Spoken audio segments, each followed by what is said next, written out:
ফিরছেন তখন মাঠের এক কোণে একা বসে চোখের জল মুছছেন সর্বকালের অন্যতম সেরা এই খেলোয়াড়।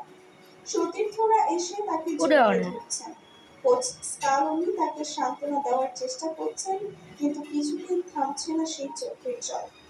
যে জাদুকর ফুটবলকে নিজের পায়ের ইশারায় নাচিয়েছেন, আজ তিনি নিজেই নিয়তির কাছে বড় অসহায়। তার এই কান্না যেন শুধু একজন খেলোয়াড়ের কান্না ছিল না, এটি ছিল একটি যুগের সমাপ্তির কান্না। আর ঠিক সেই মুহূর্তে হাজার মাইল দূরে বসে প্রিয় বন্ধুর এই কষ্ট সইতে না পেরে সরাসরি সামাজিক যোগাযোগ মাধ্যমে লাইভে আসেন নেইমার।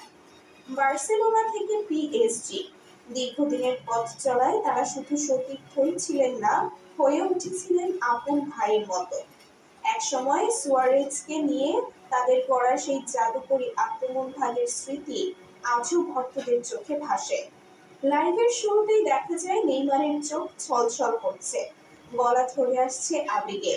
তিনি কোনো আনুষ্ঠানিকতা ছাড়াই সরাসরি মেসিকে উদ্দেশ্য করে অত্যন্ত আবেগঘন ও ভারী কণ্ঠে কথা বলতে শুরু করেন। নেইমার বলেন, বন্ধু